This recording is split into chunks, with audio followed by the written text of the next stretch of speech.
សូមស្វាគមន៍ការចូលមកកាន់ការបង្រៀន jQuery ជាភាសាខ្មែររបស់មជ្ឈមណ្ឌល Korea Software HOD នៅក្នុងមេរៀននេះយើងនឹងរៀនទាក់ទងអំពី filtering ដែល filtering method សំខាន់មានចំនួន3 first last ហើយនិង eq វាអនុញ្ញាតឲ្យអ្នកធ្វើការ select នៅ element ណាមួយដែលពឹងផ្អែកទៅលើ position របស់វានៅក្នុង group នៃ element ចំពោះ filter ផ្សេងទៀតដូចជា filter slide not ហើយនិង head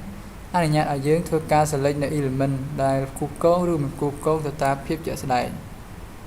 ចំពោះ first method filter នៅសំណុំនៃ element ដែលបានគូកងគ្នាហើយវា return នៅ element ដំបូងពីសំណុំនៃ element នោះ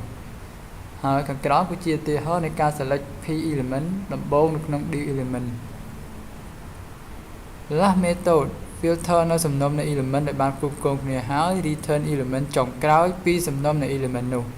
ខាងក្រោមនេះគឺជាឧទាហរណ៍នៃការ select p element ចុងក្រោយនៅក្នុង div element ដំបូង eq method filter នៅសំណុំនៃ element ដែលបានគូកងហើយ return ត្រឹមតែមួយធាតុជាមួយនឹង index ជាក់លាក់នៃ select element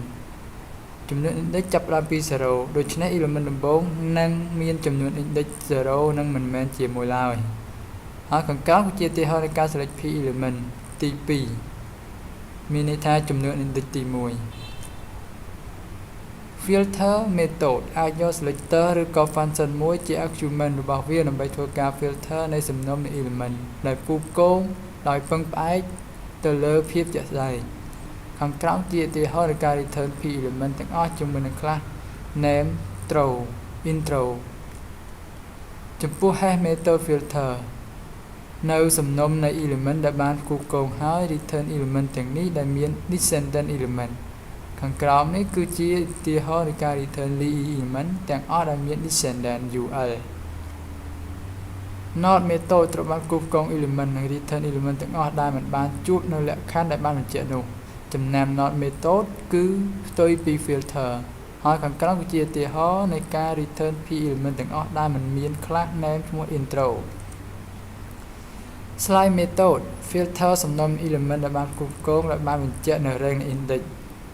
method ទទួលយក start និង end optional index number ជា argument មានន័យថាយើងអាចដាក់ index បាន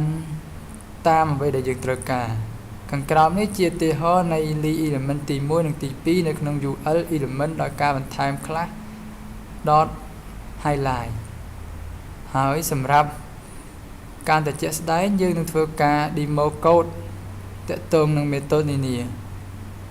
ហើយចំពោះបន្ទាប់យើងនឹងរៀនពាក្យតងអំពី jQuery Ajax